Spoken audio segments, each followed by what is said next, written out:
Hello everybody and welcome to tonight's coverage of Maconi Setup Shop's Fast Fridays. It's a money race and it's under the lights from iRacing's virtual Daytona International Speedway. And we're glad to have you with us for tonight's coverage here on Maconi Entertainment.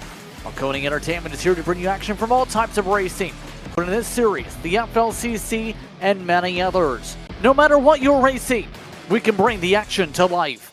My name is Justin Prince. Alongside of the booth for tonight's coverage is Ron Mons. Our producer this evening is Howie Burrows, as we get set to see who picks up $150 and a 6-foot-tall trophy. A lot to think about when it comes to tonight. It's the ARCA cars being utilized under the lights at Daytona tonight, Ron, which means pack racing for 80 laps and plenty of potential carnage. Yeah, I think carnage is probably going to be the order of the night, JP. We always think of Daytona when we think of chaos breaking on, especially as we get to the end with some high stakes awaiting these racers throughout this race here tonight. I have a feeling that carnage may break out a lot more than we might be expecting it to. So keep an eye on the racers who keep it clean throughout this race, because if you're even there at the end, you may have a very good shot of getting the W. That's going to be part of the key of survival with this type of race. Keep in mind as well when it comes to fuel tanks. It is a full tank, but there are also unlimited tire sets. There is a faster pair if necessary for competitors as well tonight. But few of the notable names that amongst those who have entered tonight's race. Michael Corhan, we've seen a few times pop up in these types of events. Carter Casey's currently top of the board. You also have Jeremy Briggs back once again to compete for the trophy, and several others looking to have some fun here tonight. I know for a lot of these drivers it's going to be key to be able to find some friends, and that's going to be very difficult to find when you have so many entries wanting to get in the show in the first place. Yeah, it's a Jeff Maconi monthly money race, so we're going to have a lot of people looking for not a lot of spots here. So even qualifying has a bit of importance, and the drivers that break through, as we said, lots of stress probably going to be riding on these racers. If there is any combination that brings in stress, it's stock cars at Daytona. Especially under the lights, we're going to see who's going to be able to shine the brightest. We'll see how the lights factor in tonight and how the pressure builds.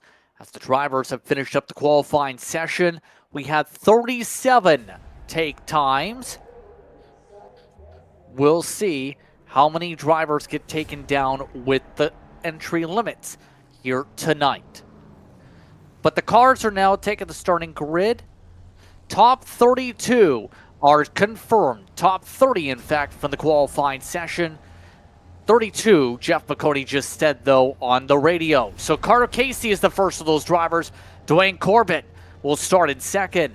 Matthew Bird will start in third. Greg John in the top four, with Braxton DeWeese and Lars Chilwith the top six. Then you page two. That's where you'll find our next grouping of drivers, because seventh is CJ Erdman, along with Payson Lindsay, Dean Elhert, and Michael Corhan, the top 10 Raw. And then looking right behind, we got Jeremy Briggs, one of our colleagues here at Maconi Entertainment, starting alongside Ethan Holland. Right behind on row number 7, it's going to be Vinny Tigner alongside Thomas Lane Jr. Joseph Tucker will start in 15th. Next to him will be Jason Seams in the number 41 car. It's got to be Dion Berdstorff starting this race in 17th. Rick Spencer Walt alongside in P18. And then looking through, completing the top 20 here in this race will be Brett Tyson alongside Ray Schultz. Behind them, it's going to be these drivers like Brennan McNutt, along with Gavin Schilling. Terry Henry starts 23rd, with Damon Pacheco in 24th position. Down in 25th is Larry Eddy alongside Paul Turner, with Jack Drucker, along with Brian Donahue in 28th. Michael Allen and Jason Anderson, your top 30. And the last two drivers confirmed in the show, Harrison Chandler and Jonathan Ross. Those are your last two to get in the show here tonight, it sounds like. Technically, Jeff Maconi, I think, was 38th. We'll see if he ends up running himself on the track after not putting up a qualifying time. But the serious note, though, is about the details. 80 laps, fixed setups, one faster pair, 3 green-white checkers if necessary. Your keys to victory, Ron, if you want to get this done. Well, I think the main thing, as we've talked about already, is surviving that chaos, peeking your way through the carnage. Those 3 green-white checkered attempts that we have here can very easily get fully used. That one faster pair may get used by a decent chunk of this field. So if you want to try and grab that checkered flag, you gotta make sure that you stay out of other people's trouble. So you gotta manage the mental side of things well in this race too. Don't get lost up in the drama. It's an 80-lap race for these competitors. You have plenty of time to drop back a little bit and then try and rebound as we get to the very end. Hop off that trampoline and bounce your way up to the front. By the time we reach that checkered flag, and you may be golden and may be able to take home the prizes here tonight. So outside of just keeping it clean and keeping it green, I think staying locked in your own head and not losing track of what is at that checkered flag is going to be vital here this evening. So out of the names you recognize here, who do you think has the best chance here, just based on what your expectations are? To correct myself from earlier, it's 3.3 feet. Meters to feet is very difficult to convert. Even though I'm Canadian, it's very difficult. Yeah, looking through this field, I think row number 3 really has my eye. Braxton Deweese and Lars Chenoweth, drivers that I've gone to cover a decent amount in the past. I think there are going to be some forces to be reckoned with here. But again, with the amount of carnage that we are expecting, I think it may be a little bit difficult to try and pinpoint exactly who's going to walk out of this race with a W. All I know for sure is that row number 3 has some talent. This entire field has some talent, and we're about to grab the green flag. Happy with us here on Maconi Entertainment for Maconi Setup Shop's Fast Fridays. Carter Casey, Dwayne Norbit on the front row. Green flag is out. We're underway for the World Center of Racing.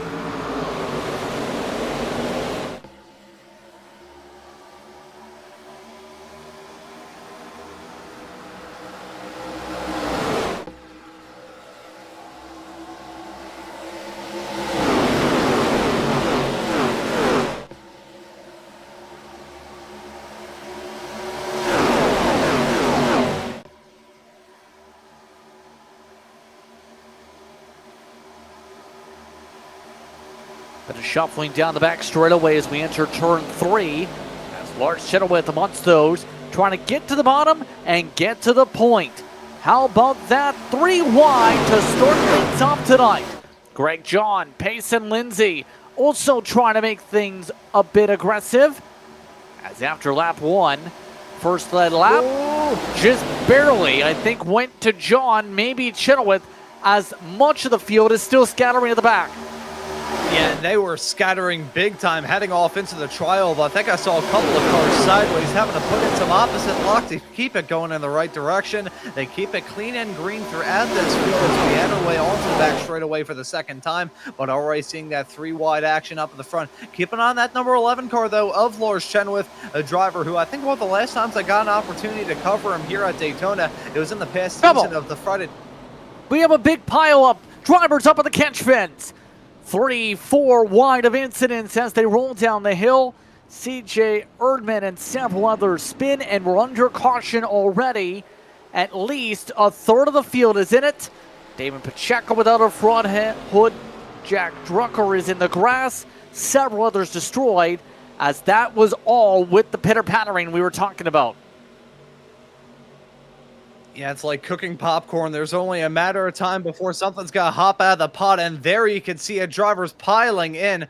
95, nearly ending up upside down. That car had a lot of airtime as he augured straight into that safer barrier for the second time in the same incident. A big moment heading down to turn number 3. Can't necessarily say it's a surprise, though, JP, can we? No, we can't, especially with what we've seen over the seasons. Brian Donahue, part of the trigger as we were talking about, throwing us under caution for the first time today. Destroyed the suspension, the hit was so hard. See them just trying to lead the outside line with the 3-wide. Just talking about, melds together with the 41, and that causes carnage, as we talked about. At least 4 drivers running down pit road, at least 2 have had to take a tow here. The rest of the field try to pace around to get the repairs done that were involved in this incident. Not how you want to start things, Ron, but sets the tone for the potential of aggression we'll see tonight. Yeah, it is going to be an aggressive night for all of these racers. They're going to be cutting shapes from the drop of the green through to the fall of the checkered, and on every single restart that we're going to have here tonight. I think part of the reason why these incidents may go on, and this is a point that I think we will continue to elaborate on throughout tonight's show, is the fact that this track here at Daytona is not like its usual rival, so to speak, of Talladega. This track is much narrower, the banking is a little bit less, it may only be about a lane and a half narrower, but that small little difference on paper can be a massive difference whenever you're behind the wheel. So keep an eye on that to maybe cause some choking up and drivers stacking up throughout the night. And a lot of people from this incident coming down pit road, Peyton and Lindsay, I believe just took a 5-second stop. A lot of drivers just taking the fast repair. Now interesting enough here because of how bad the damage was. That's going to impact a lot of competitors later on, you'd have to think, when just a vast majority of those who went down took the quick stop. One of the drivers who came down pit road that you're going to have to keep an eye on tonight, Joseph Tucker, who we've seen some aggression out of in recent superspeedway events. He's also amongst those in the entry list tonight, down in 19th. Keep an eye on him, I think, because we've seen that ESC driver do well, as the rest of the field will get themselves positioned for the restart next time by.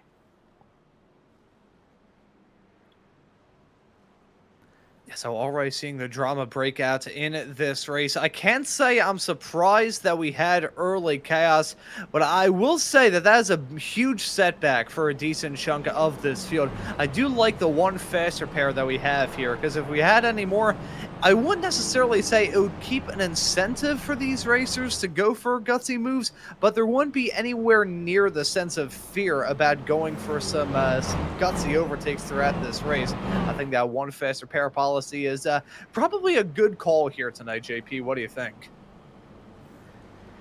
Yeah, possibly here, I think. It's going to get interesting, to say the very least, on the strategy side of things with these cars tonight. So at this point, it's about trying to make sure you get to that position there, especially with the amount of top-offs and repairs done. But coming up to the restart with Greg John up at the front, Michael Curhan second, Ethan Holland is in third, Lars Chenoweth in fourth, Corbett, Lane, Jr., Briggs, Schultz, Tickner, Bird amongst the top 10. The only other driver who did not pit on this opening caution flag was Jason Anderson.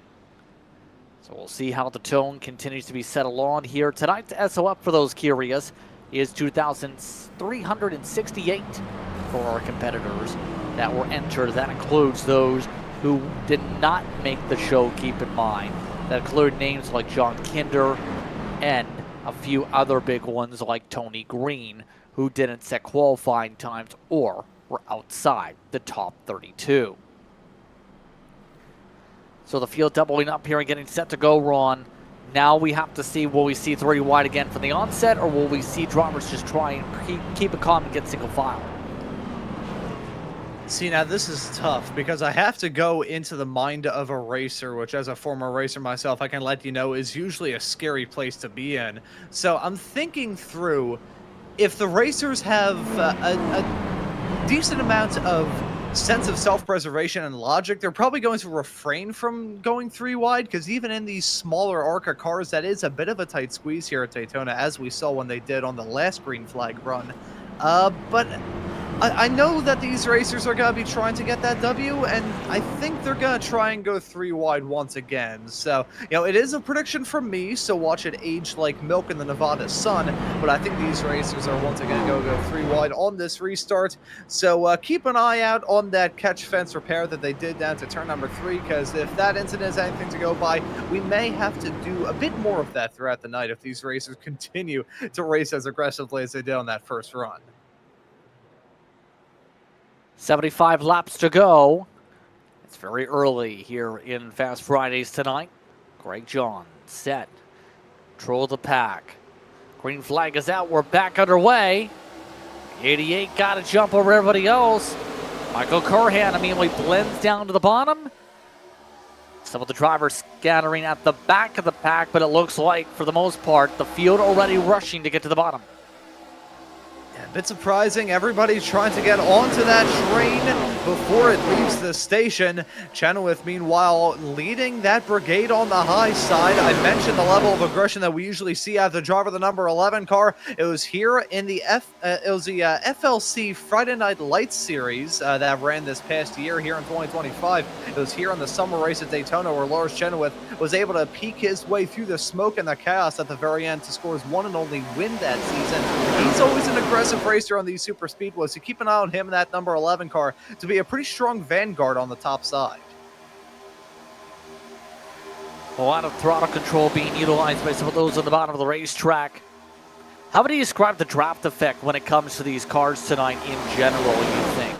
Is it one of those that is like you would see in, say, the console games where you can get massive runs, or do you find it more nuanced? Where do you see the runs coming from the ARCA car? Well, I'll be honest and say that this is my first time covering the ARCA cars since the recent updates here on iRacing, breaking into Season 1 of 2026. I know these cars started off being kind of video game-esque. It felt like the draft was oh so strong. You could even feel it on some short tracks as well. Certainly the intermediates. I remember doing a ARCA broadcast at Chicagoland, which was actually the other option of a race to run here. A completely different series, completely different batch of racers. I remember that race being rather wild, so I think the draft is still rather strong in these race cars, as look at the move from Chenoweth cutting down to the bottom. Oh, hearing a wreck in the back, and once again we have lights flashing for the yellow. Dean alert amongst those, the wrong way around. Paul Turner from the scene. Jonathan Ross is down pit road. Let's take a look at what happened. There were 3 wide of the back. Well, the 41 is not making friends. Jason Seams, 2 incidents so far involved in tonight. Yeah, I'm not sure if that number 41 driver is going to be a fan of everybody. I'm not sure if everyone's going to be a fan of him. But that's kind of going to be the style of racing that we see throughout this race. It's going to be drivers going for gutsy moves. I think that may have ended his race. So hearing a meatball flag, and based off the first incident he was involved in, probably already exhausted that faster pair. So unless Seams is willing to spend about 50,000 years down in pit lane, probably going to be the last that we see of that number 41 racer throughout the night. And yeah, just another stack up heading out of the turns, and yeah, you can see, and not even necessarily a stack up, just drivers kind of misjudging it. Did I see Maconi involved in that as well? I think I did. Looked like he was in the vicinity. He looks okay. 21st though. He was your last starter here tonight, of course, with some ARCA starts this season in the ARCA Menard series. Well, that was a little bit more than a small hit. Yeah. He absolutely demolished the left side of the car.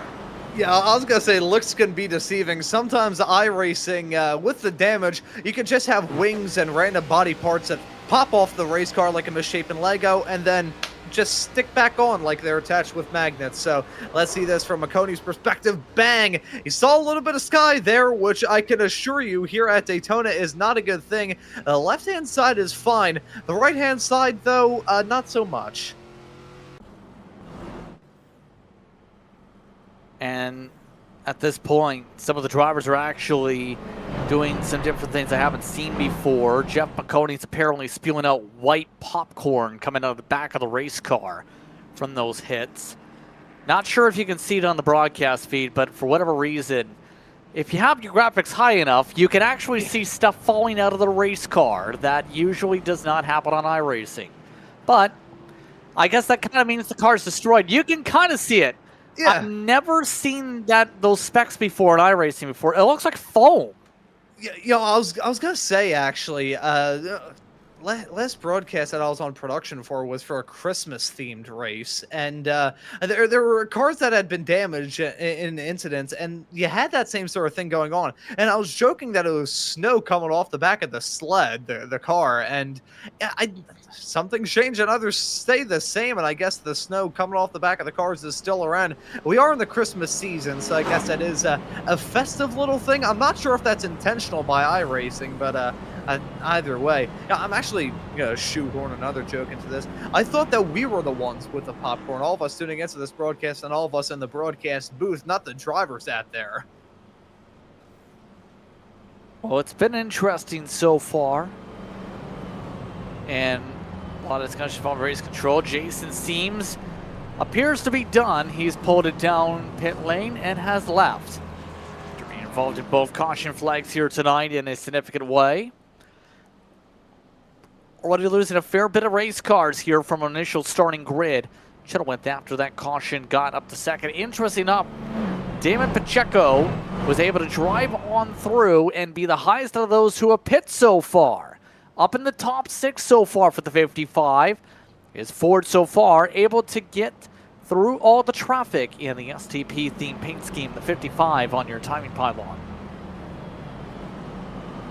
And see, now as we see this second yellow reach its end, we'll be getting a restart sooner rather than later. I wonder how much the pit stops are actually going to affect the finishing order here in this race. Whenever you think of plate racing, you don't usually think of the stuff down pit lane. You think of the stuff at the very closest. You think of the stuff on pit entry whenever drivers have to get woed up from terminal velocity on the apron, and sometimes carnage can break out. Happened in the 2019 Daytona 500. Has happened in many plate races over the years. I wonder how much the pit stops are going to affect this field, though, because if these racers can play it well and kind of run by the seat of their pants, if they can work out a good pitch strategy through these yellows, they can come out of this race smelling like a bed of roses. So let's see.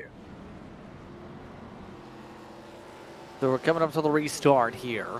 It's Holland and Chenoweth, Lane and John, Curran and Pacheco, then Corbin and Schilling. From once the front 4 rows here. You have Drucker and Briggs also amongst your top 10. Amongst some of the drivers out of the race already seems. Donahue is back in, multiple laps down. Henry is currently out of the race with repairs being done. Jonathan Ross is a DNF, a part of those who entered tonight. Also out is Dean Beersdorf, who is down 33rd out of all the entries here tonight. So we get ready for the restart. The tone's been set pretty easily. But now it gets interesting to see if the field takes the chance to calm down or if they intensify upward once again and continue what's been a rapid pace of destroying race cars. And I gotta say, as much as there's some pretty big prizes on offer for the race winner here in these monthly money races organized by us here at Maconi Entertainment and Maconi Setup Shop every single month, I think the main people that are making the money at the moment are the tow truck drivers. They've already gotten their money's worth. They may be a little bit tired at the end of the night. I think for a lot of the drivers, it's pretty simple. They want to be able to lead. They want to lead all the laps. They want to prove they're dominant and do not want to lose in the final moments to get $150 plus a trophy in their hands. But that's easier said than done, obviously, when it comes to this package, and we've seen that here tonight. Holland ready to control things in the Ford. The Toyota of Chenoweth ready for the launch from the high side as the pace car drops off. Here we go to the restart zone. Earlier launch, but this time both lanes keep up with it. Back underway, Chenoweth really wants his lead for the high side, actually outpowering the 47. Is he going to cut down to the bottom? He will cut down to the bottom. Chenoweth proving that he's quick, he's aggressive, but he doesn't really have any sense of loyalty, and I wonder if that may come back to bite him on the hind end. He's now leading the bottom. Look at the top side, trying to gain some strength in numbers. They have it for now, as let's see the run from John, that number 88 car, trying to make something work on the high side. Will we see another breakaway here up at the front? That's going to be the curious thing as things get chippy on the radio with some of the drivers back in the field getting sorted. All this as well. The side-by-side builds up with John taking the lead up on the outside group, but there is Pacheco. Oh, that was an offset push. He actually damaged the rear end of John's race car and is now coming across the racetrack. Pacheco comes down in front of the field. Pacheco spins off the racetrack. Everybody avoids as Pacheco stays on the apron. The fact that that was only a 2-car incident is an absolute miracle. Doubly so considering we are still green with the field broken up. The last time you saw a super speedway race look anything like this was probably back in the 80s. This is going to be a very interesting stage of this race now. An interesting decision there, to say the very least, but now the rest of the field zipped its way through. Schilling is now the leader. This has actually split up the pack because John got absolutely decimated with no front nose from that. Vinny Tigner is now leading the second pack at the moment in a Greg Biffle paint scheme. We'll touch upon that in a split second. Look who's leading, though. The well-known number 8 in the league scene, Braxton DeWeese, to the point. Yeah, DeWeese, a driver that I outlined before we grabbed the green as being one that could shine and impress here under the lights at Daytona. He's holding on to that top spot now, but everybody breaking away. This is going to be the order of the night. No loyalty at all. Everybody is going to be stabbing each other in the back. It's going to look like a mafia movie out there throughout the night. Keep in mind for DeWeese, two-time winner of this type of race before, won it last year when it came to this type of package. We'll see if he's able to do it this time.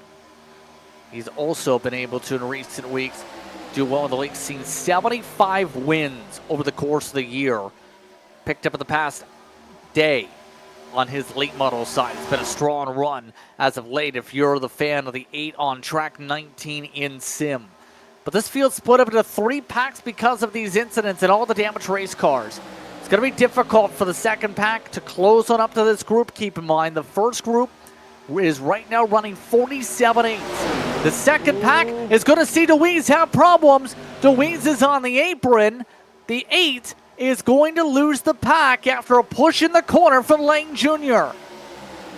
Yeah, so once again, a bad push causing the field to break up just a teeny tiny bit more. Not nearly as severe as that first incident we saw, mind you, but both of the drivers that I had outlined as being some aggressive racers who'd be trying to do anything to get the W here tonight, it hasn't really worked out well for them. They're sent back, so have a lot of time left to go in this race, but with the field broken up this high, the chances for yellows have decreased a decent amount, so maybe a tougher road ahead for those racers.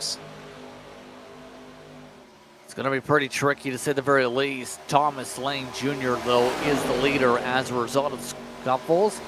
He runs in NAS Classic. On some of the league scenes, if you look at the paint scheme for him, just able to dictate the bottom of the racetrack is the key. So far, 16 laps in the stint, including the caution laps. Can really help out the fuel mileage here. You have Joseph Tucker, though, right up into the mix. That car has been able to slice through everything so far tonight. He's been able to pick up big money wins as of late, looking to add to it even more tonight. Was infamous a few weeks ago for his aggression to win in some races. We'll see what Joseph Tucker now does with himself up 13. At this point of the race, everybody's trying to prove that they're in it to win it. You know, it may be 80 laps at Daytona, which is both a long and short amount of time as well. Long when you count in the yellows, short when you just look at it compared to most other races out there. These drivers will be running at 10/10 for not too long. So you gotta prove yourself to be a force to be reckoned with rather early. So that could be part of the reason why we've seen these racers go for some rather aggressive moves. It'll be another reason why we're starting to see some racers decide to take the opposite approach, lean back on the aggression, and try and make some friends out there on the racetrack so they have some allies if they find themselves in a winning position later on. It's definitely going to be the key, especially with a lot of the swapping going on. We're seeing up the front as drivers test out who wants to lead, who does not here. As you see Anderson take the race lead, there is the conversation too on how to stay in sync here for a lot of these groups. Hearing a crash happen to the back of the field over the radio, there's a lot of shippiness involving the 94. For Erdman, there's a couple on the apron, in fact. That includes Elhert, no caution flag. Paul Turner was also involved. Was it another bad bump going on here? Nope, that, yeah, that's pretty self-explanatory. Yeah, that's even... Golly, there was a lot more to that. Yeah, that's that than met the eye. Yeah, John was the second part of that. The first part was the pack imploding. Whoa! Did the 94 just hit a leg bump? Because that car went straight backwards. That was bizarre. You know, I've seen many an odd thing in my life. That's up there. I don't really know what to say, if I'm being completely honest. It's amazing. It's taken me about 3 years doing this broadcasting. I've now officially become speechless. I've heard of it happening. I've never seen it happen on the broadcast itself, though. Can confirm that was definitely leg that struck in. There's no way you can conversate about that and change up the terminology. That was off the back of Harrison Chandler's car, and it just destroyed the pack in a big way and took out at least 3-4 cars from the incident. But as they continue to shuffle, now the thought process at the front of the field eventually is going to be those pit stops halfway through the run, you would think, here for the drivers. 60 to go coming up as Anderson gets ditched again. Yeah, so once again, a driver being hung out to dry in that top pack battle. Look at the 48 with a big push here to Lane Jr. We're going to see that throughout the night. The 48 saying, nope, you know what? I'm going to take that advantage on the high side. I got to say here, JP, I think the pushing has been a bit tricky for these racers. Whenever you see a driver with a mighty run, it doesn't really look like it does too much. And then when you get a little bit squirrely with the pushing, it can very easily end in catastrophe, as we nearly saw just a few moments ago. With how aggressive this pack is getting, you would guess that the second group is catching. Yes, they are, or were at least. Last time by, they were 4/10 quicker than those up in the race lead. Now they've equalized out a little bit, although that's going to only last for so long. Keep in mind, Vinny Tickner, on some of the Greg Biffle paint schemes here tonight to reference. Wanting tribute, of course, to Greg Biffle. Him and his family and several others passed away just past couple of days from a plane crash that has hit the racing community. Thoughts are with the Biffle family here. But all this is wow. The field itself continues to shuffle about, and the more they race like this, Ron, the more time they're going to lose, and they have lap traffic ahead. Yeah, there's only so much battling that you can do before you're just going to bring everybody else into that fight. Look at that train of cars behind. You want to know something different? We'll play a game of quick spot the difference between this front pack and the pack behind. Look at that pack side by side by side by side. Look at the pack behind. Pretty much in a complete train. They've got a lot of momentum. This is going to turn into a bigger pack up at the front here very, very quickly, with Tigner leading the charge. That lap traffic certainly affecting it as well. But because those racers were side by side and 3 wide, in fact, with the lapped cars, that's going to bring that pack right behind into it even quicker. Yep, they're just about, in fact, I think, hooked onto the draft as a result of that traffic. Checo is going to be the bridge car, along with Terry Henry. Right back into the thick of things, now about 1.1 seconds back. They are absolutely there. Now we're just about to catch up. One more little shuffle in front. The next car to be lapped coming up here, by the way, is going to be Brett Tyson. Tyson, 23rd, just up the pack, is currently scattering on both lanes. You see that second pack? They've been pushing hard to get up this one, and they're wrecking at the front of the pack. Into the field they go. Around goes Lane Jr. Caution flag waves. Holland is destroyed. Lane Jr. sped into by Holland again. And we're under yellow with 56 to go this upcoming time by. And it was only a matter of time. It was only a matter of time before something like that was going to go down. Lots of stuff going on here, so we'll try and piece together the action. I think there's about 5 separate kind of spur-on moments that caused this to go on. There's a lap car, and it's bad pushing before then. Oh, you can see how many cars are involved in that. Lars Chenoweth getting a piece of that. The 47 car that we saw leading and punching that hole in the air, punching a hole into the side of the 38 of Lane Jr. That nearly flipped that car over. Yeah, that was, I think, just in the ricochet moment, Ron, especially when you have a broken chassis in the case of the 47. But it started from here. Outside, you see it collapsed. Pushing. Offset push. Yet again, outside line. Someone melts down. This time, I think, from push on Brendan McNutt. And well, what else can you say?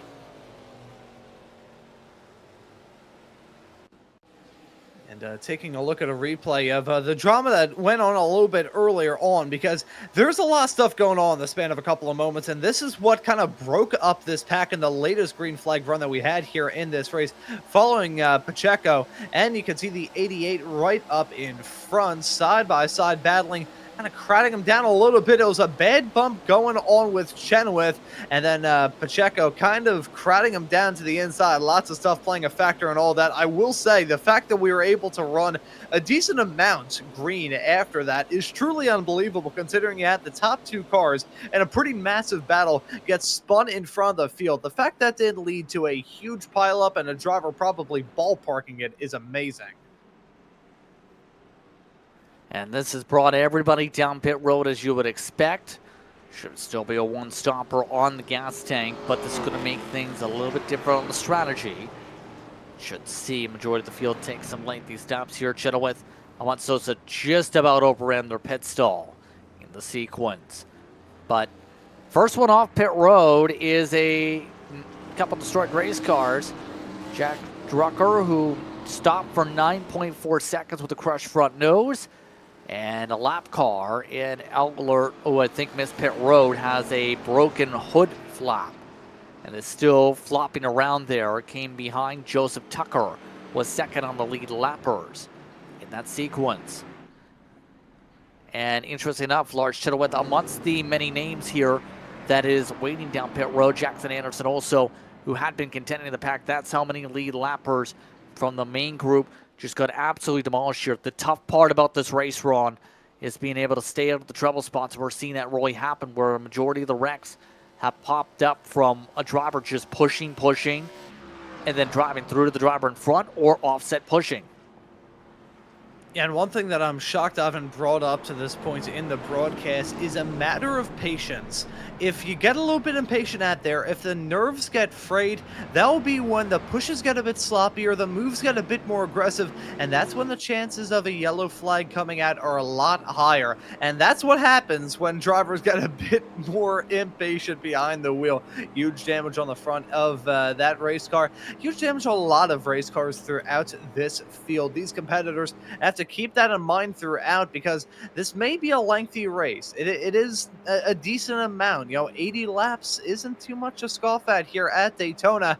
However, it's only a matter of time if you let the race kind of tick you off in ways where it shouldn't. If you get a little bit annoyed over just the most minor of discretions, that will be when you start to get a little bit unnervy behind the wheel. That will be when the pushes get sloppier, and sooner rather than later, you're going to find yourself being at the epicenter of a pretty big coming together just because of a bad bump, a bad push, a bad maneuver, whatever it may be. It's really been what's caused most of the yellows thus far. Seeing a lot of chaos reign as a result here as we get ready for the restart. Under 55 laps to go. So keep in mind, leader has damage in Drucker. Tucker and Allen up in the top three, Bird in the top four. So and, as we get squared away here, it's been an impressive drive so far. If you're that 16 machine, of course, you have to say for Tigner at least. Give him credit, worked hard in the second pack. A couple of the great Biffle paint schemes linking up because Jeremy Briggs is also running a 16 Forever paint scheme on those lined up at the bottom run. And an interesting point raised by Howie on the production truck. We got Drucker and Tucker on the front row here on this restart. So is this going to be a shake and bake situation? Let's just find out. I think a lot of racers have a good feeling about tonight. Of course, as you said, the duo of Biffle cars on the bottom line. We'll keep an eye on that. And hearing as well that Jeff Maconi may be having some troubles with his tires out there. Did I hear that he was running on the apron with damage and he may be blowing up his tire here soon? I heard 57% right front. How at Daytona? That's magical, because here's the thing. Tire wear is usually not a big thing. The damage has to be a big factor here. If that's the case, I've never heard of a driver get major tire wear at Daytona. Yeah, that is almost impressive. In fact, the tire's probably gonna be worn down to the canvas by the time he comes to the restart. And speaking of, Backing away. Drucker gets the launch. Tucker blends down. That was a little bit early on the lane change. Maconi did confirm on the radio it's because of the right front damage. The wheel has been sideways on Maconi's car, so if you're driving it sideways, essentially with suspension damage, that's a good reason. yeah, no, that would do it every day of the week. I can't even imagine how the force feedback is on Jeff's car. I can imagine it's basically like driving a tin can down a hill. That is, oh. It's scrubbing. It's absolutely got to be scrubbing because right here you see how he's turning right to go left. Hey, that's what Lightning McQueen told us. Yeah, that suspension's destroyed. He's got to get some damage repairs done at some point. But as he sees the fast repair, hopes for the best. Tucker leaves the inside. Drucker's actually doing solid here despite the front nose being caved in here. How long it lasts, we'll have to keep an eye on it. Because you can tell the speed difference is a little bit there, but not enough to pass. They're dead equal in the corner. A little bit of a bobble at the back of the group, but everyone else survives. Everybody keeping it clean and green throughout this field. I think they want another long green flag run, but they're not going to get it if they stick it 3 wide there, right towards the tail end of this pack. That's going to be really close quarter stuff. They keep it going in a straight line, but these racers still tempting fate. I got to say, and this is honest, I'm a little bit surprised that we're seeing this level of aggression continue, even with the major incidents that we've had thus far in this race. That one fast repair would usually act like a bit of a deterrent. I think these racers are mainly just taking it as a challenge.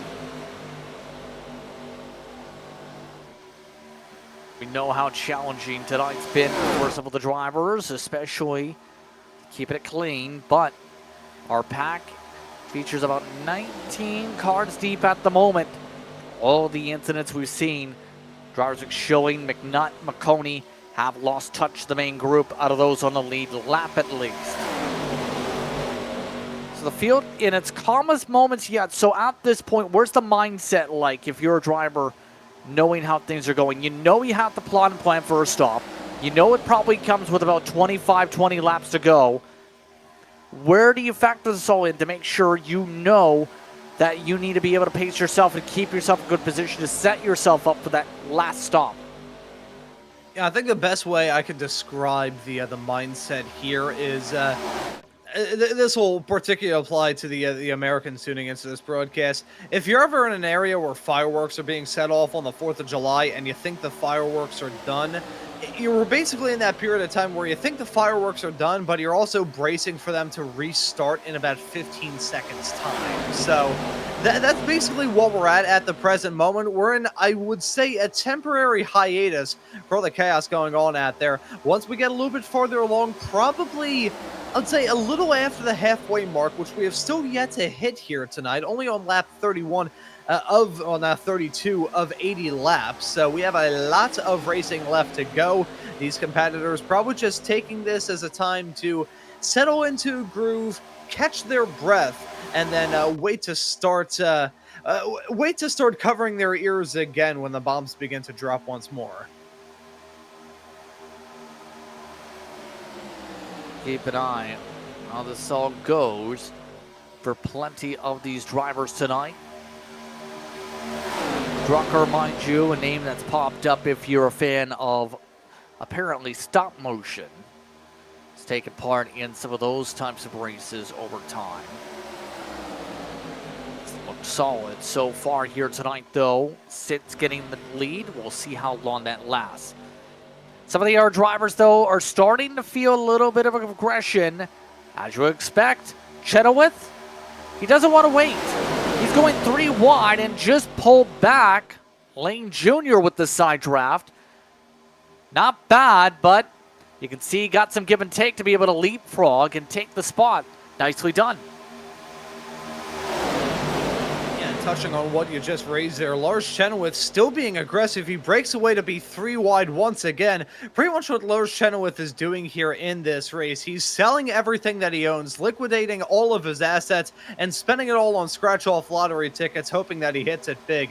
Now, will that result in him becoming a millionaire, or will that result in him going bankrupt? Only time will tell. I have a feeling it may be a bit of the latter instead of the former, but hey, if he can make it work, that'd be one heck of a story to keep our eyes on, as he's on the outside of 3 wide racing through 1 and 2. He's been able to get the outside going again. Be able to try and make a charge. Look at some of these blocks. Drucker trying to protect. Chenoweth thought about going middle. Lindsay takes the bottom instead. 47 to go. Now they're racing like it's the last lap yet again. The aggression level went from calm to back ramped up, all because the 11 wants to drive up to the point. Last time in the pit lane, took a quick stop. They're being in the box originally for 2 minutes after getting some of the repairs done on the race car, then finishing up the service. Been able to charge back all the way to second spot. Some of the others are trying to get the third line working yet again, like Lane Jr. Some of these drivers feeling ants in their pants. They want to be able to charge the front. They don't want to be at the edge of the top 10 here. They want to control their fate, because later on it's going to get harder and harder to make these cuts. And how long is it going to be until Lars Chenoweth cuts down to the bottom? I have a feeling it's going to happen here sooner rather than later. These racers have been so aggressive. Chenoweth has been probably the peak aggressor thus far here in this race. Let's see if he will cut down to the bottom. He's down the midst of 3 wide racing here. This is going to be close. I think he's going to get hung out to dry here. Yes, he is. Yes, indeed. So, as they continue to slice and dice here, going to be the curious part on, will we see Drucker try and block the outside a third time? Seems content down the middle. Lane Jr. is driving on the outside with little help. Now gets some. That experience racing in part of SNM iRacing Motorsports. With the course of his iRacing career, that's included some Sunday races at tracks like Talladega Superspeedway, and now he's utilized the outside of the point. Drucker, I think, just said on the radio that we're being a little bit too aggressive here. Some of the drivers have backed out a bit, like Tucker, who are not liking what they're seeing here. Is this too urgent, what we're seeing here at this point? Now, I think there is definitely an argument to be made that these racers have been cranking that aggression up, and it's not really necessary. We're getting to that halfway mark, which, okay, fair enough if we had a yellow and some prizes to give at the halfway mark, but that pay window doesn't open until the end of lap 80, so these racers really should not be cut in the shapes that they are. I think these drivers have now realized that it's starting to settle off into a bit of a groove. These racers have broken away, are still seeing a little bit of lane hopping, which can cause the chaos and the pandemonium to break out once more. The traffic get oh so close as they head their way out of turn number 4. But I think these racers as a whole, they've realized, hey, why are we doing this? This is not very necessary what we're doing at the current moment. So everybody deciding, you know what, let's settle back into a groove. I think this is a better way to go about this race, instead of just throwing haymakers at each other and punching each other until our knuckles start to bleed. There's the factor that it's fun. There's also the factor of fear of incidents that can also come in. There's also the counterpoint of getting too calm, where you can see there's a thought process here. Some people want the choo-choo train to go on the high side. Some people want the choo-choo train to go on the bottom of the racetrack. And many iRacers don't have the patience like you would see for the NASCAR Cup Series, where you'll have the full field run up against the wall. The outside line choo-choo train can work if you get a lot of drivers willing to do it. Anderson's doing well leading it, despite losing some of the cards, but the bottom still has the numbers here to be able to do that choo-choo train run. Yeah, as we get throughout this race, it's just going to be a matter of which lane has the more dedicated and bigger population. If the top side has more dedication than the bottom, that's going to be fine. They really don't at the moment because two cars just breaking away virtually out of nowhere. I'm still going to say, and this is honest, as much as I have him eyeballed as being a driver who can maybe sneak away from this race with a W, it's going to be checkers or wreckers for Lars Chenoweth. I'm calling it right now. He has been so aggressive through this point of the race. And you know how I said that the drivers were probably maintaining a certain level of aggression, maybe cooling it off a little bit? You can take that, put in a shredder, and put that shredder into a wood chipper because these drivers are proving me wrong at the moment.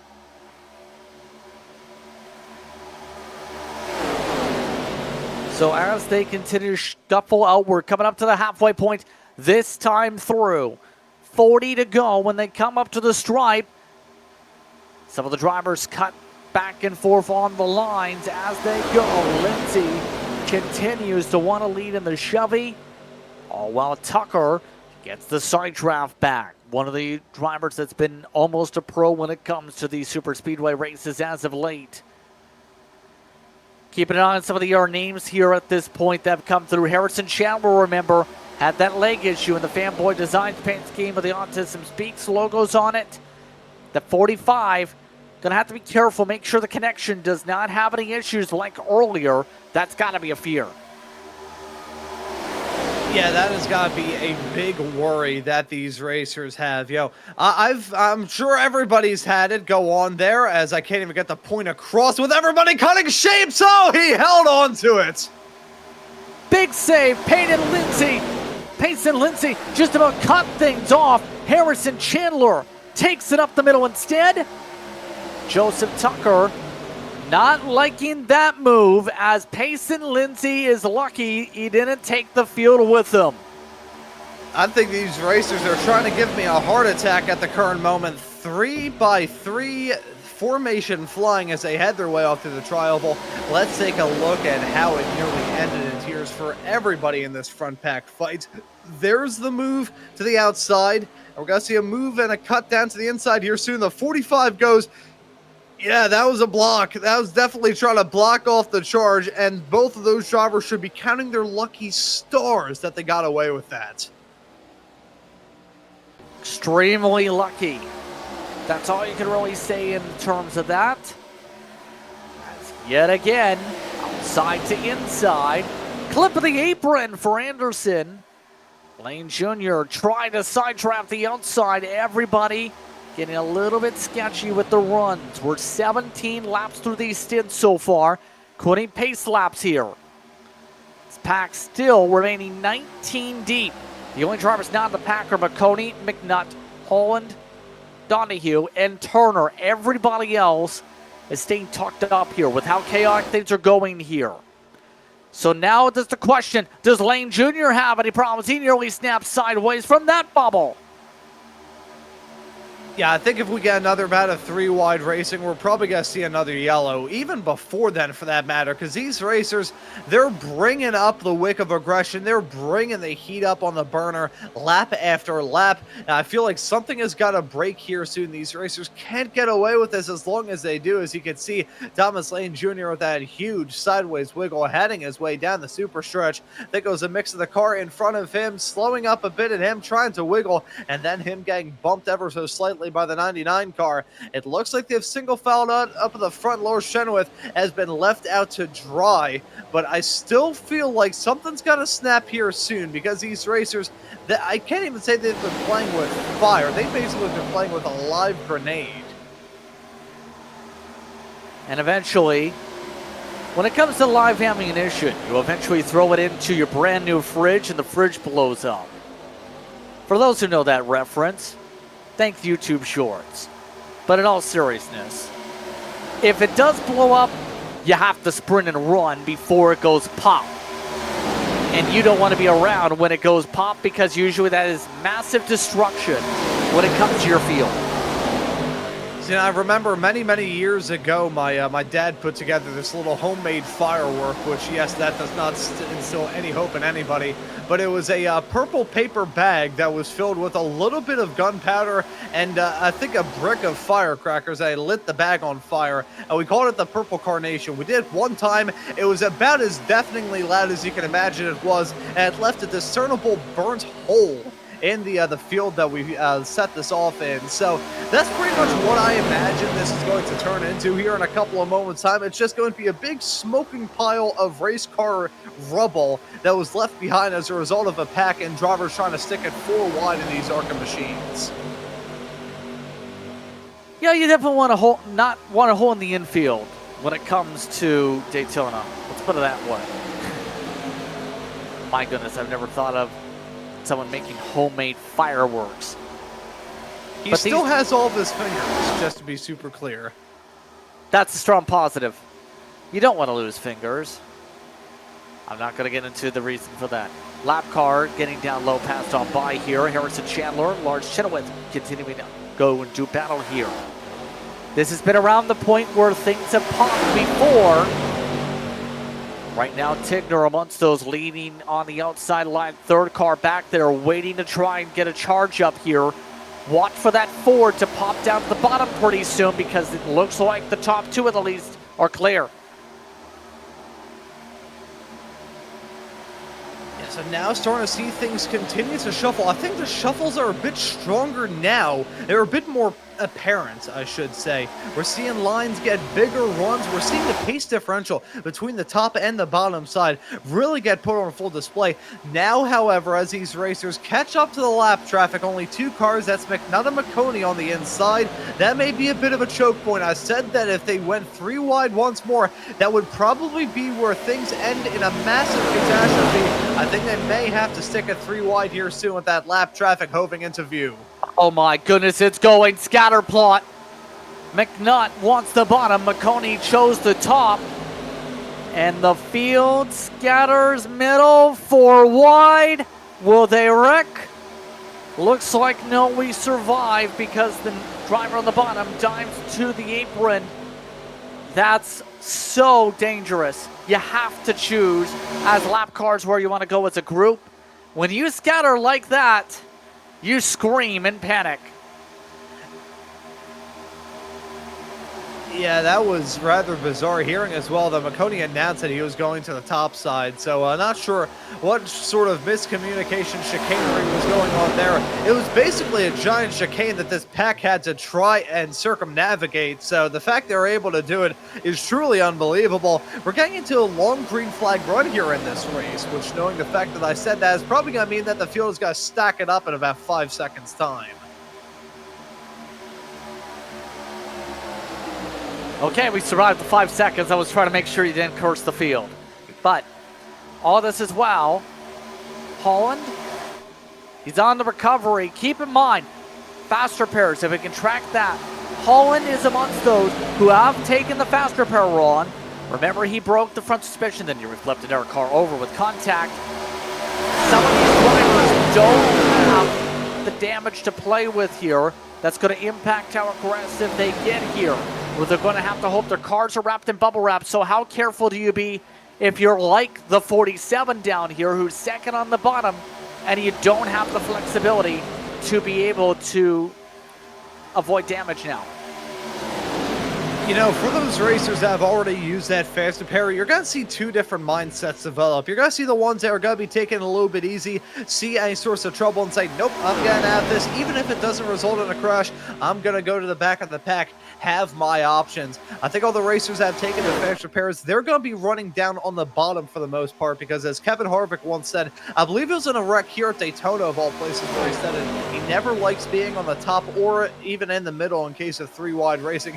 He likes being being on the bottom, so he has the option of choice, either back out of it or cut down to the apron in case that sort of drama breaks out around him. However, you still have these racers, based off the level of aggression that we've seen so far here tonight, you're going to see some, and I grant you it is some, not a lot, but some racers who've already used that fast repair, running on the top side, going for all that glory. Those are the ones that are going to be cutting the shapes, and they're going to be the ones that are going for either checkers or wreckers. So I think it's going to be a bit of a split mindset for those racers who have already had to use their fast repair.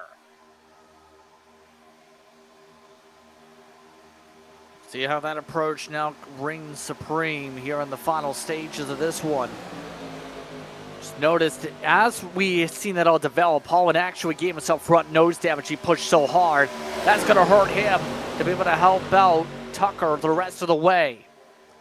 29 to go. Now at the stripe, Chenoweth leads up on the outside. Now the question. It's popping up on when this stop goes in. They will need the pit stop, as we already talked about.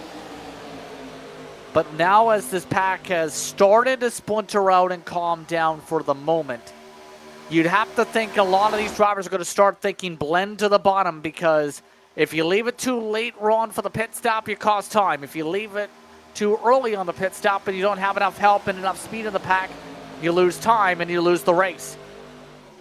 Time at the pit stop is critical. Oh yeah, absolutely. As much as we don't usually think about the pit strategy in a plate race, it can be so vital when you think about pit stops in the wider world of oval racing. I feel like the super speedways offer such a unique kind of game that you have to play with the pit stops. Probably the most terrifying pit entry of them all, having to slow down from terminal velocity, slam on the brakes that are going to be pretty much ice cold, and try and put some load into the tires that are going to be not really familiar and not very happy about running on a flat racetrack. You've got that to worry about. You got to worry about when and where you come down in pit lane, who you're going to be coming down in the pits with. What sort of crowd are you with there? It's like picking out what kind of friends you have in high school. You don't want to end up with a people whose entire personality is the fact they like the construction of various bridges. That's the kind of crowd that I ended up with, and now I watch curling for fun. Say curling? Yes. I mean, what's wrong with curling? I love curling. It's fantastic. But there are people out there who think that I am a very boring individual because I watch curling and listen to jazz, which they may have a point, but at least I do like race cars, so that kind of makes... See, Howie in the production truck gets it. Curling is better than golf. At least curling, you can see the ball. A golf ball is that small on a course that's about 15,000 times the size. Strong feelings. Well, somebody just decided to go for safety to the back. Holland elected to go back.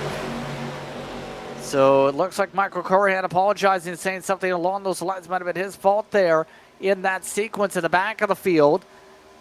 So it looks like a couple of the drivers electing to voluntarily lose the pack here, which is a little bit chaotic. As now we're at 25 to go at the stripe.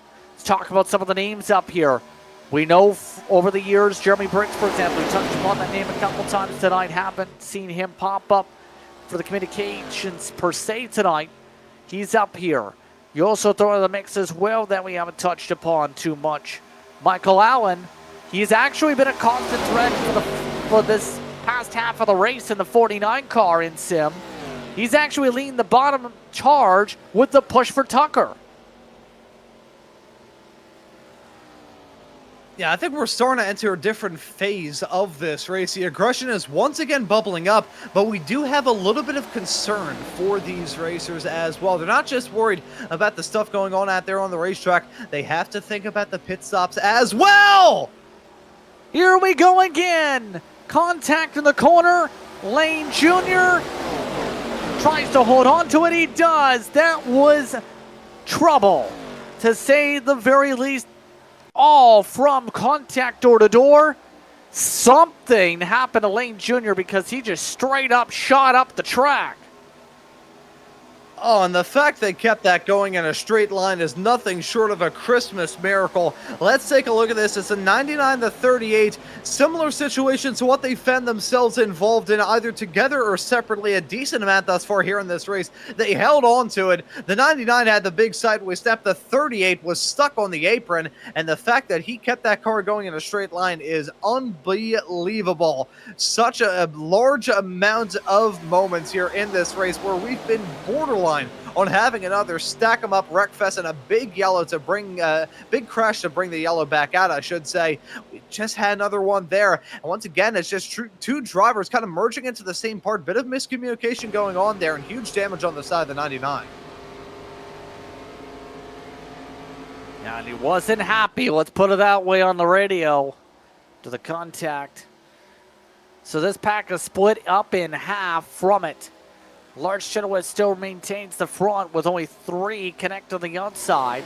Lindsay did stay in the pack. Pace and Lindsay able to close up to that top group. They're reaching more and more lap cars that are cascading. And guess who's up the road? It's the drivers who were out of sync last time. McNutt chose the bottom last time. Maconi chose top. Apron is the call this time. They are in sync this time. No problem. Yep, no worries, no trouble there. Although I will say, and this is on, as I'm definitely biased being up here in the broadcast booth instead behind the wheel, would have been cool if they formed another chicane, maybe a slightly tighter one, to give these racers even more trouble this time by. I'm kidding, obviously, although that would be very entertaining to see here in the broadcast booth. Nice sportsmanship there, just running onto the apron, giving these racers the best chance that we have to have a clean end to this race. We've been green for quite some time, and now with the pit stops going on, I feel like if this field breaks up too much, we could very well see this race run green through to the end. Hopefully I didn't just jinx it, even though I probably just did. Pit party time. Just got a call from the 92. It's Jason Anderson. Said the window is opening for them. We're 34 laps in.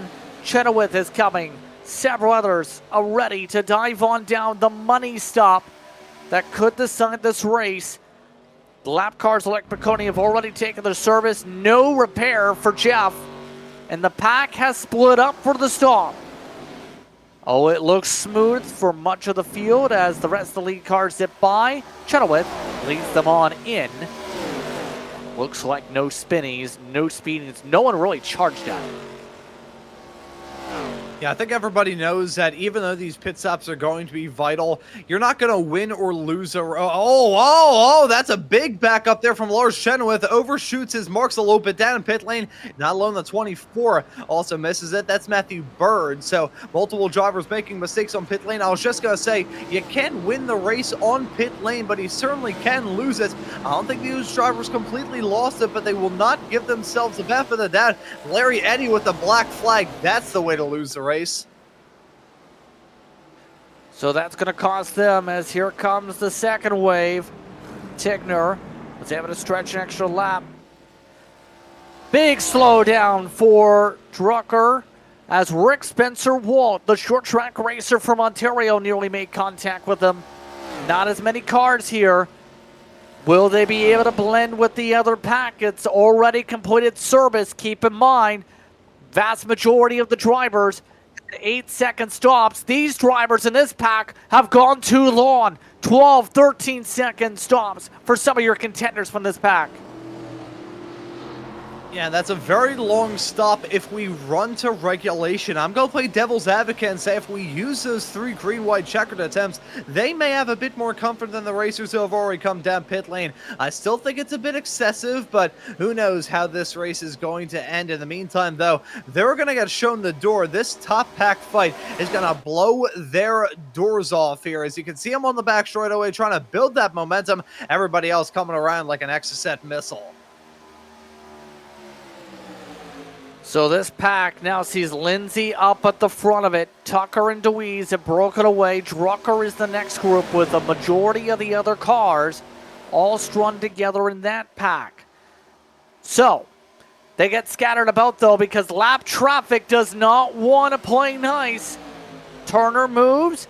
Donahue who crashed early, then had a technical issue, does not want to move. Yeah, so keeping an eye on this battling all throughout this field with less than 20 to go. I wonder what the level of aggression is going to be, because we've talked about that all throughout the night. Everybody running at 10-10s, trying to get to the end with the field broken up into these small little packs. How are they going to try and manage this? I think there's trouble in the air pack. We're 4 wide on the apron.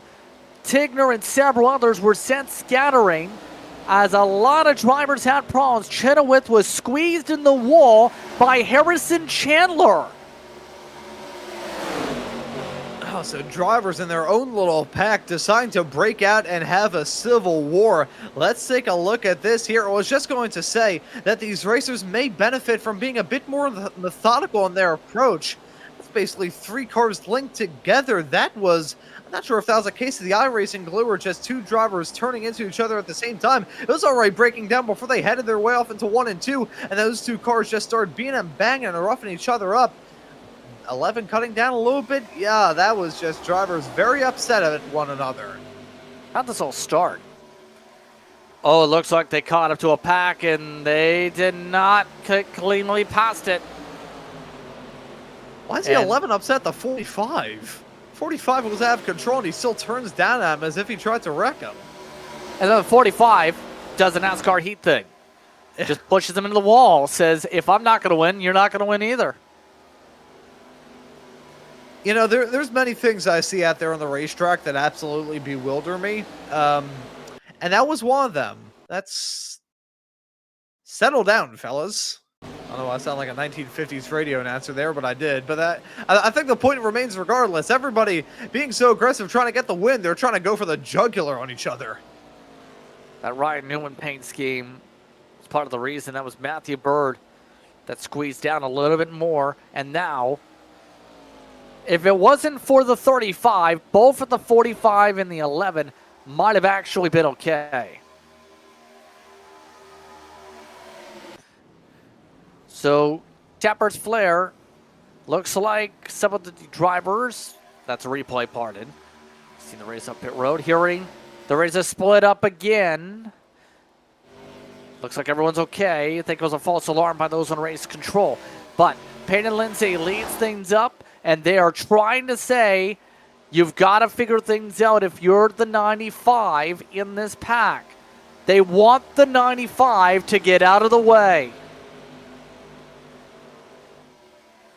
Yeah, so now that we get into crunch time in this race, we're going to start to see the gears turn in these racers' heads to figure out how well they can set themselves up. You're going to see a little bit of pseudo teamwork, drivers working together with the drivers around them to set themselves up to be in a spot to contend as we get to the end, but they're not going to work fully together. Everybody's going to have their own agenda in mind. So now, how are they going to treat that number 95 car up at the front of this? That is the real dilemma that they have got on their hands right now. See, they've all moved up top. I think they're trying some different stuff. I think they want Donahue to open things up for them. They're almost using Donahue as a fuel-saving device at this point with the way things are all shaping up. I almost wonder... But the underfield they need to save just to make sure because of how big the gap is. They're also trying to separate this gap up. They were a 10th quicker than the second pack last time. There's the scatter. Tucker does not want to go around the 95. He'll take the lead instead. And so now it's going to be Tucker teamed up with the number 95. How's this going to work out in this little duo here? I am wondering. I don't believe they'll be able to break away unless some sort of chicanery goes on there in the back a shot. If these racers start to break up, though, and slow themselves down a little bit, you got to keep an eye on the pack of cars a little bit farther behind these racers. About 2.5 seconds is the gap between these top racers that we have on screen right now, this pack that we've got at the moment. Back to the races a little bit farther behind, and there is a car in the midst of all of that, so it could act as a bit of glue to stick this field together once more. Will we see that? That's a real question that I've got in my head. Will we see a convergence of this field that we have at the front, will we see that trio of cars that we have in the top 3 position, including that lap number 95 car? Will we see them get caught up by that group of, I believe it's 4 or 5, a little bit farther behind? So the second pack is back in dig mode, by the way. They still have not sorted themselves out. A 48-8 last time by. They are getting eaten alive by Dwayne Corbett, by Jack Drucker, by Matthew Bird, by Michael Allen. All because they still have not sorted things out with Donahue. So this now will see them move to the bottom. You know who's still in this conversation is Crazy DeWeese, who was amongst those shuffled to the mid pack earlier on. Here, Ron, keep an eye on that 8. That Ford wants win 76 on the year. And that once again shows you how quickly these races can change in the blink of an eye. One point it's looking good, another point it's looking sour, and then it can rebound once more. With 12 laps left to go, we're going to start to see these racers turn up the wind again. Nearly saw the 5 and the 95 there in the back. A shot come to blows. Thought that was going to be a potential coming together. And all of that shuffling, it's created a smaller gap between and the drivers farther in the back. Now about 1.3 seconds. If they catch up a little bit more, we could very well see that field pick up a second win, pick up the runner's win, and find themselves involved in this battle. I don't think these top 3 should rest on their laurels a little bit too much. I think they should go into these final few laps fully expecting that's not going to be just them battling for the W. So to shape this up, we're coming up to 10 laps to go. It's Joseph Tucker in the race lead. Then you have Peyton Lindsay in second, Braxton DeWeese in the top 3, Dwayne Corbett in fourth, Drucker, Bird, and Allen are amongst those up front as well. They've now caught up on the bottom of the racetrack. That's why the bottom is fanning out. They ditch Lindsay. Tucker blocks off the bottom. Donahue moved down with them as well. Corbett catches up and the bump trap is on. Ethan Holland is also laps down in this group. Now, where do the runs take him is the question. Lindsay thinking big picture. Does he get the pushes he needs? The drivers on the outside behind him are lap cars who are not playing nice.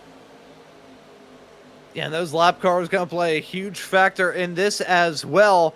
I wonder how they're going to try and do this. They may have their own personal biases in this battle, and if you're a driver battling for a top spot and a lap car is picking sides, that there's no more frustrating and frankly infuriating feeling in the world seeing the 8 of Braxton DeWeese blink in and out. The aliens have come among us here at Daytona as there's nearly a coming together right behind. Saw that with the, I believe it was a 47 and the 5 touching.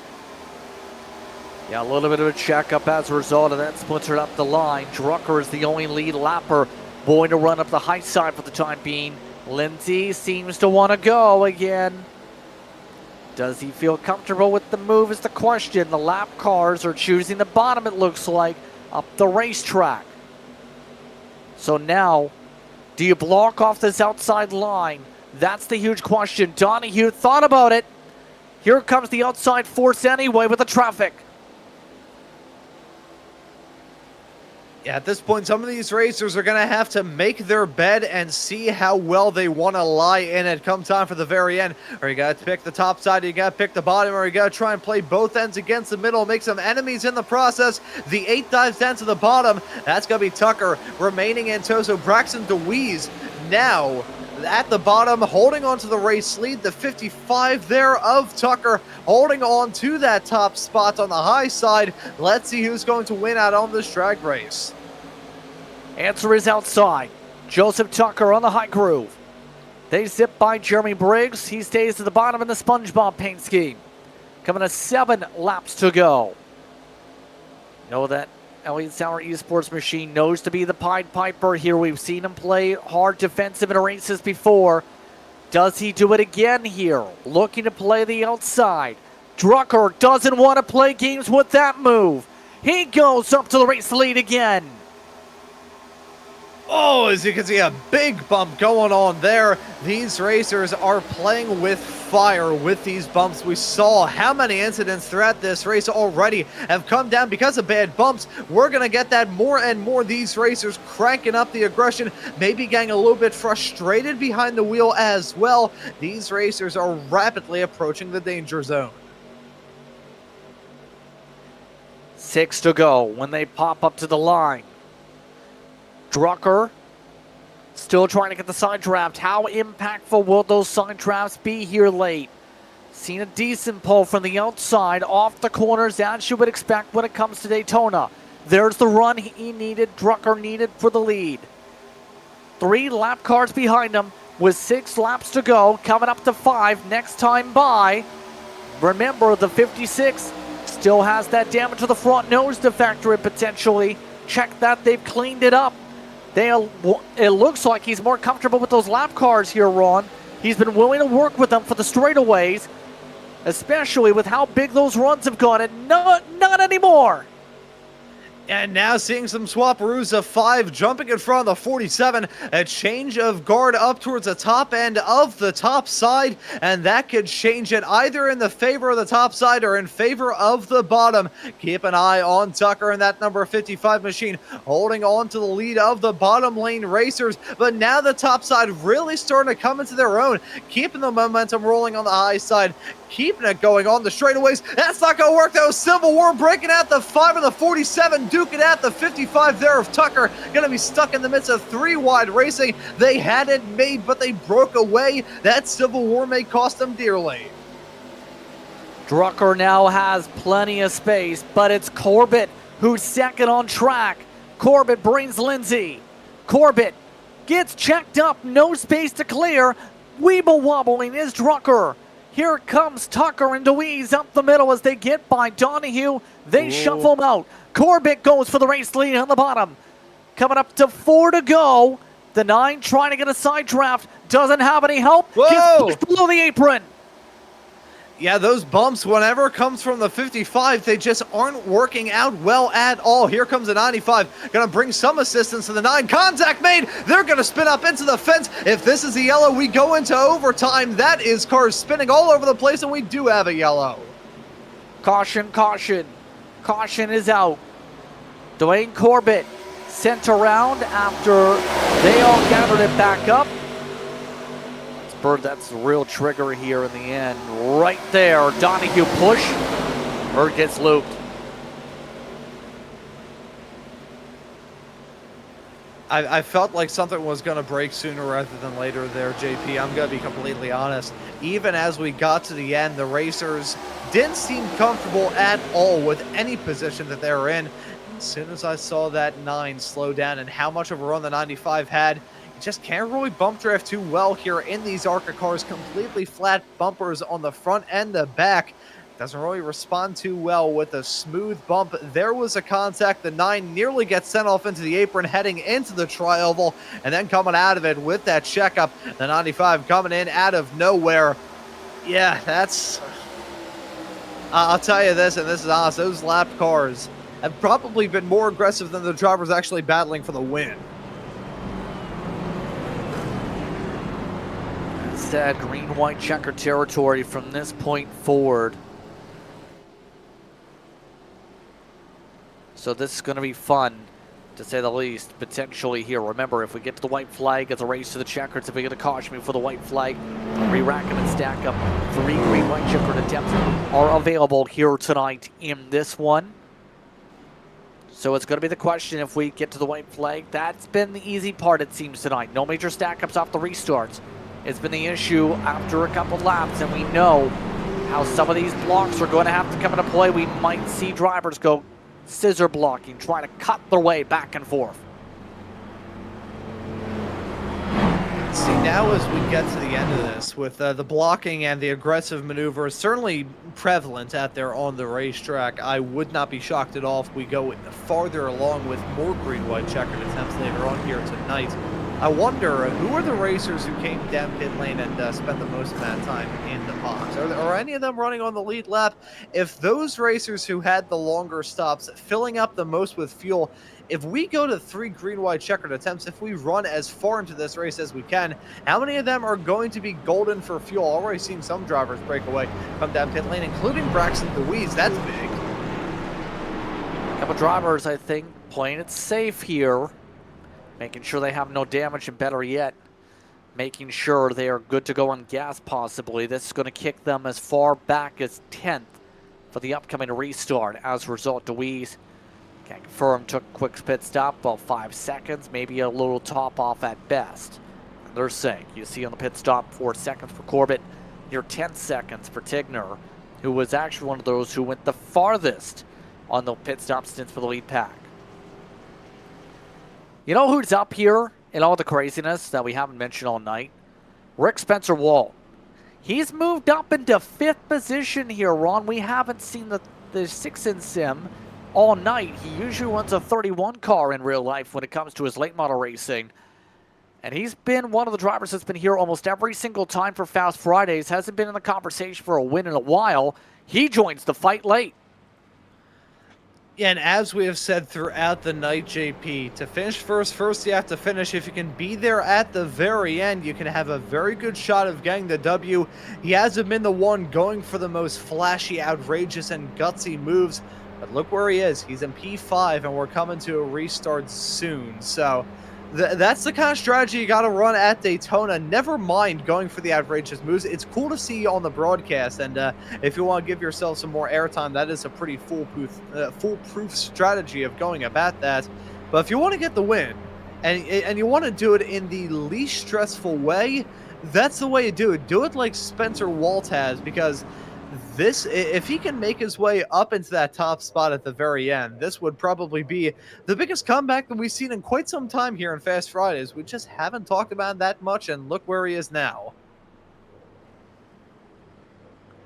So the field's ready to go for the green-white checkered. Coming up to 1 to green. Drucker is up front. Lindsay second. Tucker and Allen the top 4. Spencer-Walt in 5th. Michael Curhan, who is also a past winner of this event. It's been a while since we've seen him up at the front for a W in a super speedway race like this. He's in 6th. Ray Schultz is down in 7th. Carter Casey, since his incident's been quietly in the main pack, in 8th. Chandler and DeWeese, the top 10. DeWeese the first to take the stops. We started this race with 33, including Jeff Maconi. We're down to maybe 20 at best. The field's message is simple from Race Control / Jeff Maconi. Don't do anything stupid. I think that's a fairly straightforward message. The real question is, how well will that be received? I don't think it's anybody going for something stupid. It's just drivers going for some really aggressive maneuvers. Everybody knows what's at risk. And hey, considering that we aren't too far away from Christmas, I think some of these racers may be looking for a little bit of a gift in the mail from Santa Claus, and a nice little bit of money to get their own Christmas presents as well. So this could be an increased level of aggression, considering we are running in the holiday season. That'll be the main word on this restart, as it has been throughout the night: aggression. The fun is about to crackle away. Who gets some Christmas celebrations early here? Again, the race winner tonight, $150 cash plus a 1 meter tall trophy. If that driver is based outside the United States, it's up to $300 as well. That's going to be important if you're Rick Spencer-Walt, to add yourself a good, what would be near 400 plus Canadian day. Drucker, Lindsay, ready on the front row. Oh, the outside line was offset. Not lined up 1-0 up there. Green flag is out. 2 laps to go on Fast Friday. Look at the block. Drucker holds off the outside. They move down to the middle. Allen moves down to the bottom. Here comes Curhan up the middle, passing 3 cars. Oh, and he's now got cut down to the bottom in that number 42 car, leaving the 56 of Drucker out to dry there. They got to make us that white flag, though. I think that's the target that everybody is looking to hit. 3 wide racing, nearly fanning out to 4 wide. Oh, that's a big wiggle from the 56. That's going to check him up into 3. Lindsay gets a shot. Here comes Tucker on the bumper. If we get the white flag as a race to the checker, Drucker leads the bottom. Curhan sees the block attempt from the 56. White flag is out. Whoa. Final time around. Lindsay goes high side. Drucker wasn't able to cover it off. Tucker goes in the push. Here comes the outside. Lindsay gets help from Harrison Chandler to the point. Oh, but I have a good feeling about Lindsay here. They're going to be running on that top side with a bad bump going on there. The 55, I had a bad feeling about it. That car's been giving bad bumps all night as they wreck big time on the backstretch. It's not done yet. They're able to all hold on. DeWeese going to the bottom. Squeeze to the edge of the apron. Chandler wasn't able to cover off DeWeese. Was it too early? A side trap from Chandler. Side by side behind. Here comes the help. Ray Schultz bounces over. They all wreck. Harrison Chandler comes out of 4 and will take Fast Fridays from Daytona over Lindsay. What in the world just happened? That was so fanned out as we got to the end with everybody wrecking on that last lap. That was just a matter of survival there, frankly. And let's take a look at this. Follow that number 45 car in the perspective of this. I was going to say that I had a feeling about Lindsay doing well just because of the fact that the 55 and the 56, the 55, frankly, had been supplying bad bumps throughout the night that I knew something was going to go wrong. That's what happened. That's what went wrong. And then as soon as that 55 car cut down to the bottom, the number 99 was just hung out to dry. Everybody wrecking as they fanned their way out onto the back straightaway. That's what just about sealed it. Then Braxton DeWeese taking a shallow approach into 3, trying to get the move done on Lindsay. Side by side racing. They're wrecking once again. Here comes a run from the 35. That gives a bump to the 45. And then in all of that stacking up, that's when they wreck. Pretty much as soon as that number 99 got hung out to dry, that just about assured that Lindsay was going to lose. And then when that 45 got the jump through 4, that was a surefire way that Harrison Chandler was going to get the W. Chandler had the fight all night. Obviously, we know was involved in that big argument on track, let's call it. With the 11 at the very end is able to get the edge tonight as the fireworks go off here at Daytona. I think the fireworks in the air match the ones out there on the racetrack in the 82-lap long race that we just saw here tonight. I'm still trying to catch my breath, JP. I don't know about you. I'm sure these racers are trying to catch their breath as well. It's Harrison Chandler who takes the win over Payson Lindsay. Vinny Tigner in 3rd with Michael Curhan and Jack Drucker in the top 5. 6 went to Jason Anderson over Dwayne Corbett. Carter Casey, Ray Schultz, and Joseph Tucker, your top 10. 10th was 13 seconds back. Then looking through the rest of the field, a lot of these racers running into trouble. Michael Allen finishes this race in 11th. Rick Spencer Walt, as much as he had kept it clean and green throughout the night, sadly the chaos at the end was nothing that he could really avoid. Jeremy Briggs going to be the last of the cars on the lead lap, finishing this race in 13th. Braxton DeWeese, who tried to get the lead right at the very end, finishes in 14th. Matthew Bird is in 15th. But it's Paul Turner in P16, Brian Donahue in 17th, Ethan Holland in P18, Brendan McNutt in P19. Jeffrey Maconi completes your top 23 laps down at the very end. Brett Tyson finishes in 21st. Lars Chenoweth in 22nd. He actually came down pit lane right before we had that final yellow, so not sure what the deal was for him. He may have left the race early trying to get to another league race, but either way, he finishes this race in 22nd. Thomas Lane Jr. in 23rd. Larry Eddy in 24th. Terry Henry in 25th. Gavin Schilling in P26. It's Damon Pacheco in P27. Dean Elhart in 28th, CJ Erdman in 29th, Greg John in 30th, and just a few more drivers left to go through here. It's Jason Seams and Jonathan Ross. Everybody did not qualify for the race. So that's how it finishes here at Daytona for the December monthly money race, the final monthly money race here on Maconi Entertainment for the year of 2025. Saw a lot of racing action, saw lots of chaos, but I think that may have been the best race that we had all year. So we have some drivers standing on by. As we wait for the top three, we do have Jeff Maconi. Jeff, you managed to almost blow a tire at Daytona, it sounds like. So outside of that, how would you describe the positives here tonight for you? Well, I learned that sometimes it is worth it to take the fast repair. It's always a gamble. I got caught in an early wreck, like lap 20. I had nowhere to go, and he shot back across the track, and it smashed the right front. And so I was like, okay, it's like 8 minutes of damage, but it's all repairable. And there's going to be a bunch of cautions. I can get about 2 minutes fixed per caution. So if there's 4 cautions from lap 15 to lap 80 in a super speedway race, I'll be fine.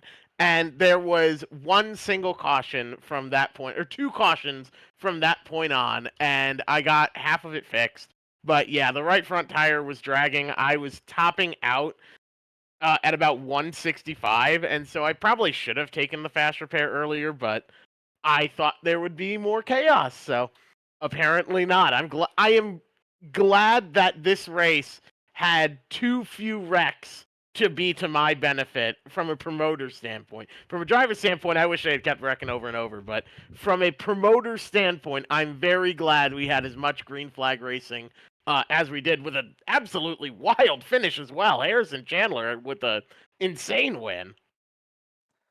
Yes, absolutely, especially in the later stages. Also had the chippy moment with Chenoweth also that may get looked back at. But overall, when it comes to this event, where do you see the future looking when it comes to Fast Fridays for the 2026 calendar year?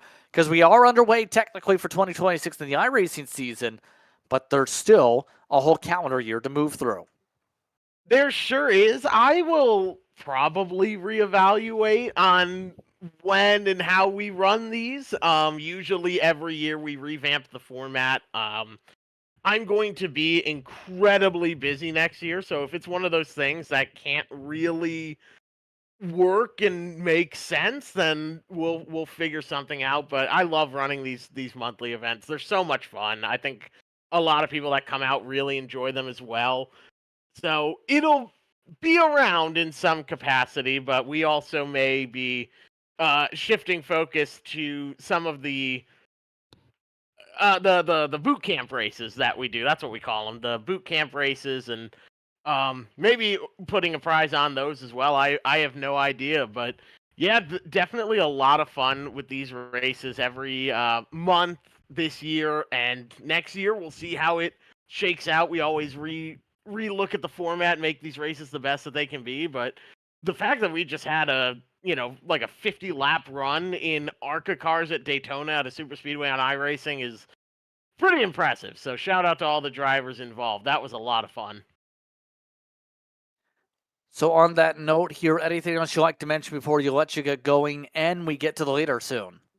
Well, I just want to say congratulations to Harrison. He had an absolutely wild race from start to finish. Thank you to everyone that's on board my car, Maconi Setup Shop, Maconi Entertainment, Capriggio's Pizza, Chastity Tucker, Rocket Fizz in Clarksville. And then we have all the associate sponsors, 4K Motorsports as well. Huge thank you to them as always. Abruzzi,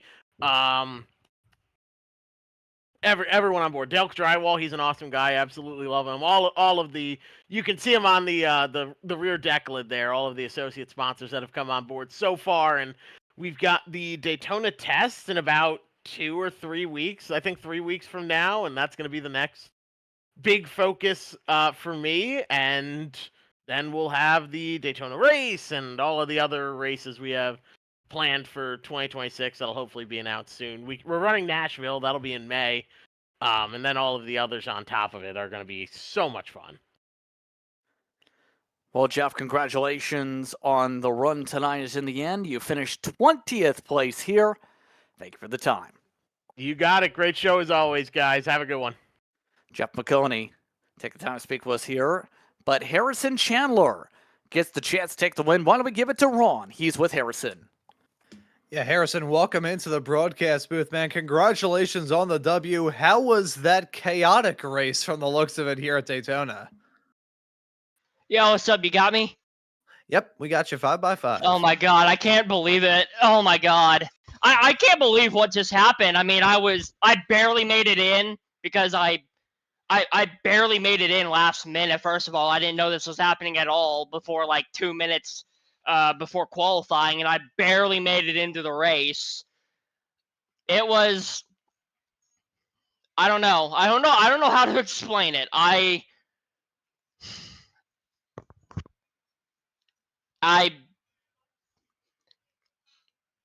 Wild. I did my dangdest. It was so hectic the entire race. I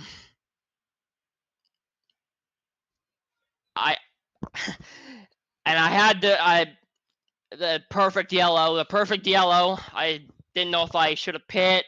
I didn't, thank God for the result.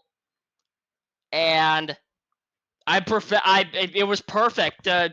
It was 3 and 4 was perfect. I did a perfect block, and that was it. I couldn't believe how perfect my precision was. I'm almost never that good, but for the 150 bucks when I needed it the most, I came in clutch. For some reason I usually seem to do that a lot.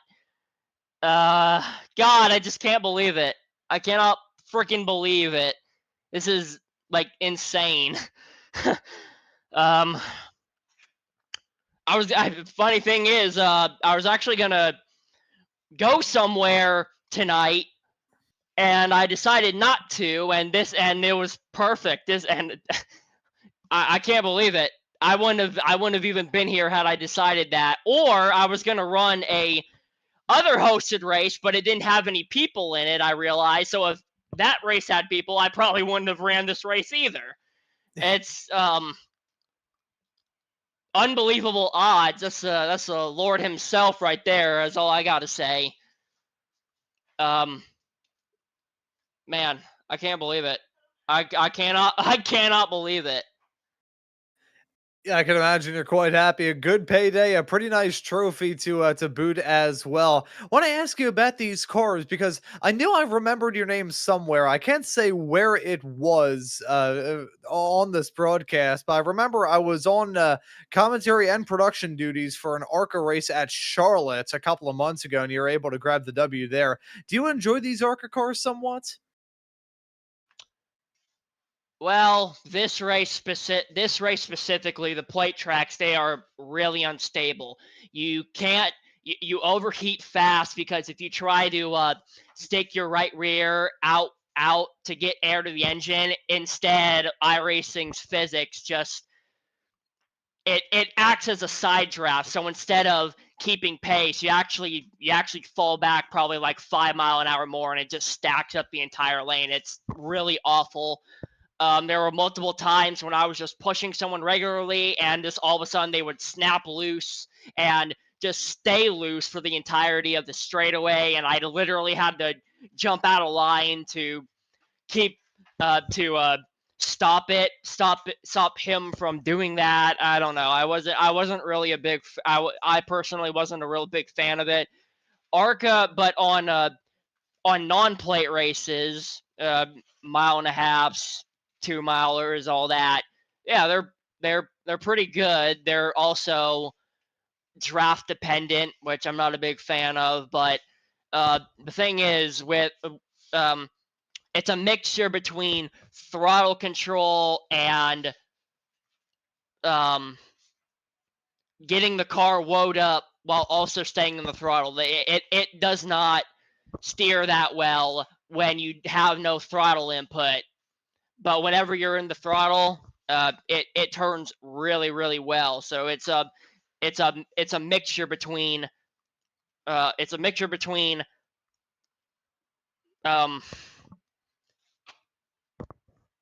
slowing down enough for the corner, but at the same time knowing how much to slow down, so you can also maximize the speed by keeping it in the throttle.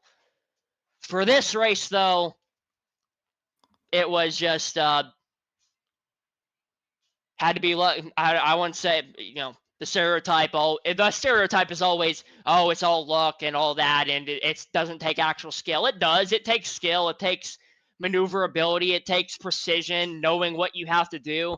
But at the same time, with a car like this, for some reason, when I was down the back straight once, the entire line behind me just wrecked out of nowhere because I guess the netcode was so bad that it acted like I slammed on the brakes in front of them, and it just completely killed the lane. It wrecked like 7 cars. It was so bizarre. I don't know if that was a connection issue or the car, because I saw it happen a couple other times, not as severe, but it did happen.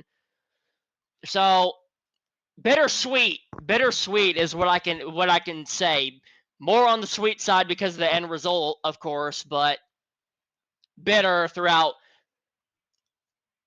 a pretty decent chunk of the race. But okay, last part of the interview, I'll thank you to everybody in the past, present, and future who have, are, and will believe in me. My parents for giving me all the equipment I need. I love them so much. They're so awesome. I got autism, high functioning autism, Tourette's, OCD, intermittent seizure disorder, all this stuff. Every night especially feels like a day of a life or death, honestly, is how it usually feels. My anxiety is just awful for these last 4 years because of a very bad breakdown. So I'm just so freaking thankful that I'm even able to do this in general, that I'm even here today. Greg Biffle, rest in peace, buddy. You're awesome. And all my dogs, my pets, all of my other siblings in general, and I've been talking for like probably over 5 minutes now, but I'm like, if there's something that I'm gonna think of afterwards I didn't say, it's gonna really bug me afterwards, but I'll leave it there, man. It's a great race. Thanks for the broadcast. Thank y'all for tuning in. This is just awesome. I cannot believe this happened. Yeah, man, thank you for joining us here in the booth. Well done on the win. And about maybe forgetting some things and remembering them later on, don't worry, that happens to me all the time whenever I'm doing these broadcasts. No worries, man. Thank you for joining us. Well done on the win, and looking forward to seeing you out there on the racetrack at some point soon. I appreciate it. Thank you so much. Let's freaking go! And that right there was Harrison Chandler, a man who was very happy about that win, I would say. That's the understatement of the day. Absolutely unbelievable end. Harrison Chandler is able to come up $150 richer. Your final thoughts tonight, Ron, as we get ready to close things down. You know, I've gotten the opportunity to be on a decent chunk of these monthly money races here in 2025, and through the challenges, we've seen some really awesome racing this year, but this race was probably on the higher end. We saw some fantastic battling, a little bit of chaos breaking out, mind you, but these racers gave us no shortage of topics to talk about, from the drop of the green through to the fall of the checkered. I think that's a very good way to round off the year of 2025. On that note, it's just about time to say goodbye. I'd like to thank you for tuning in, as well as the race sponsor, Maconi Setup Shop, for their support in Fast Fridays. Calling the action tonight was myself, Justin Press, alongside Ron Mons. Our producer was Howie Burrows. Thanks to our viewers for watching tonight's racing action. Hope you stay tuned to our social media pages for our next race.